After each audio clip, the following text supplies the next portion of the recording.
Here's this week's Blending the Family Parenting Tip Tuesday from your host, Tommy Maloney. What's it this week, buddy? I'll do that again. Oh, I miss this. I miss this so bad. This is awesome. Oh my gosh, having a little too much fun. Thank you for welcome. How about let's start with welcome. Welcome to another episode of Parenting Tip Tuesday. I am your host, Tommy Maloney, also the host of the podcast, Blending the Family. And as you can hear by that introduction, just having some fun. Want to have some fun. And that reminds me, I'm trying to get this guest on the show, this mom. And she has this YouTube show, I think, and I'm blanking, called Mommy's Inner Voice, Mommy's Inside Voice. I'm sorry, Amie, I'm blanking. But anyway, I'm trying to get her on the show, and she's hilarious. Hopefully soon. All right, blending Parenting Tip Tuesday.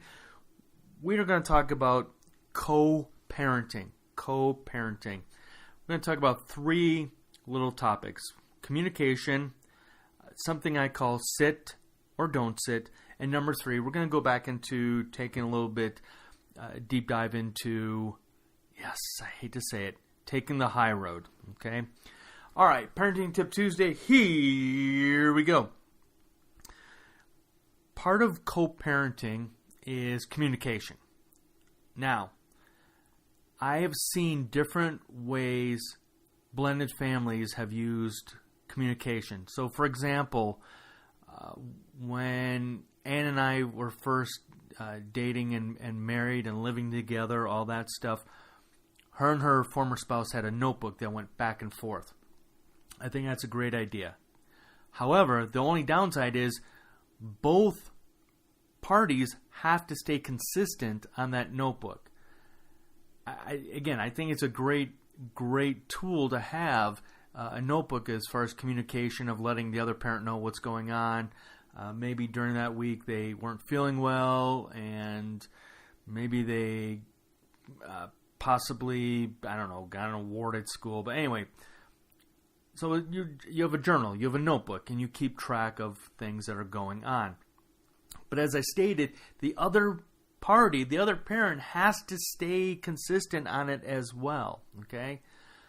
Along with that, let's talk email.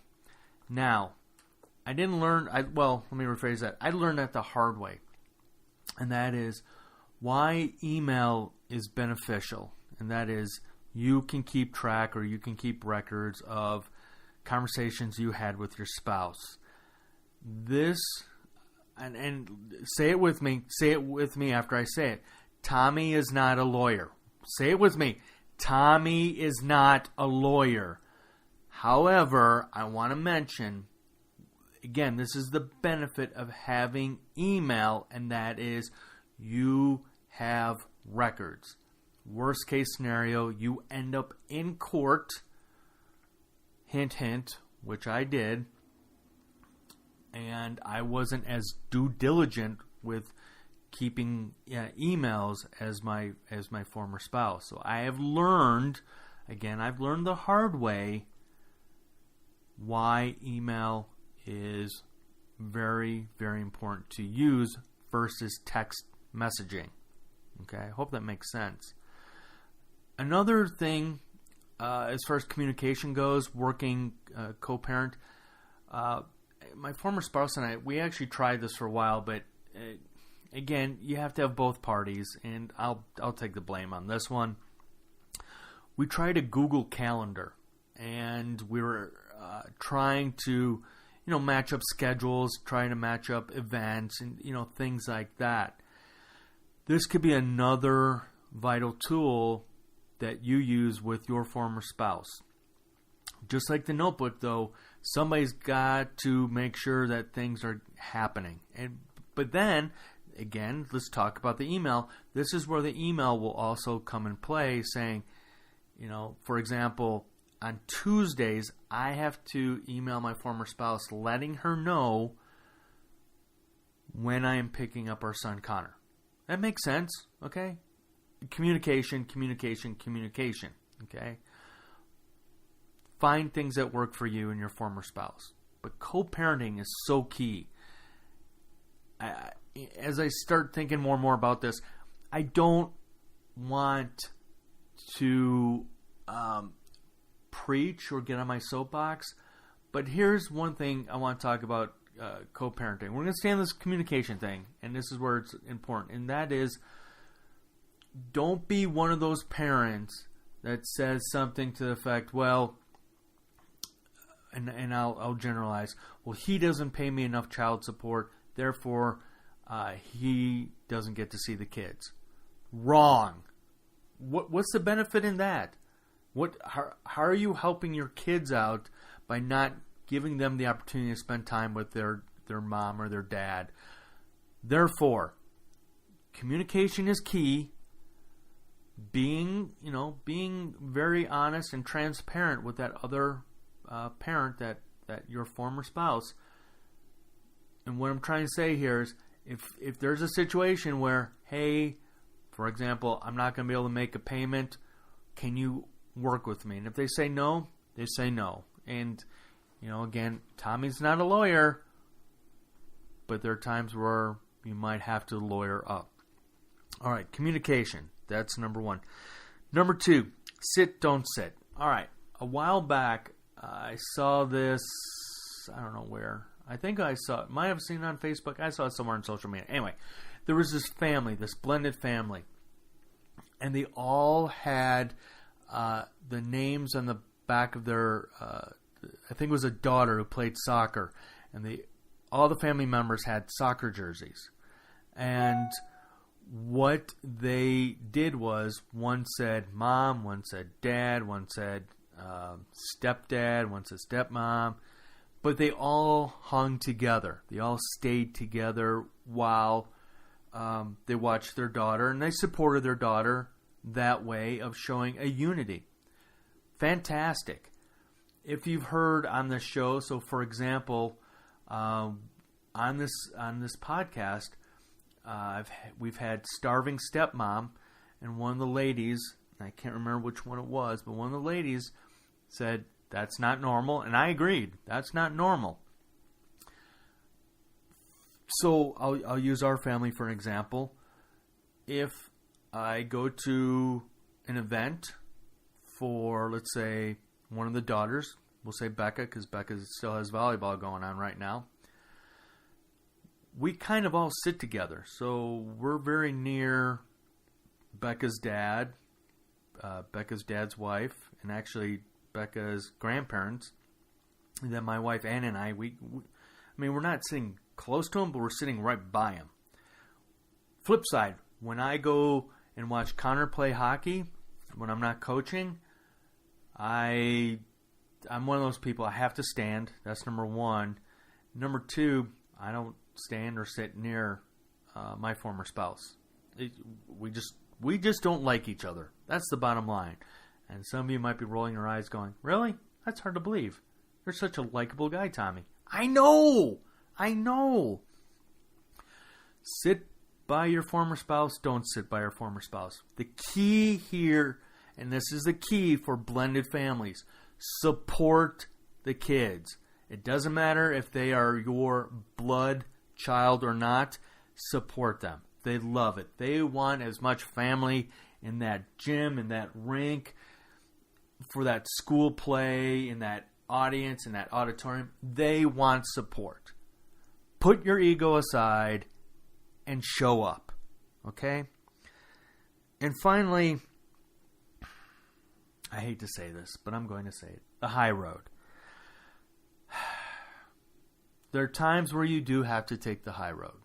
There are times where, as we were talking about communication, you receive that email and you just sit there and you want to send back the nastiest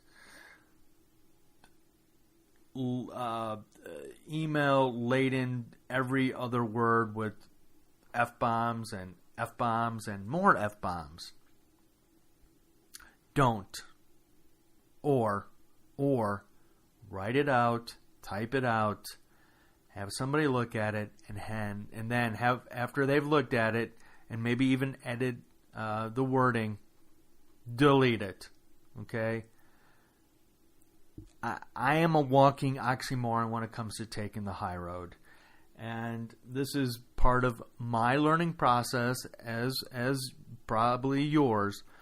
But the thing to remember is what is best for the kids. What is best for the kids? Is it taking the high road? Or, okay, I'm going to throw that or out there. Or is it sending an email back, but, and I'm gonna say the BUT, but is there a way to construct a very, not necessarily positive, but a business-like email back to that former spouse where you don't get yourself into trouble? And believe me, I have gotten myself into trouble way too many times. You know, I'm in a bad mood. I receive an email. Of course, I'm going to, fight or flight. It's a fight or flight. And I, in that moment, would rather fight than walk away. And like I've stated time after time again, I have more than once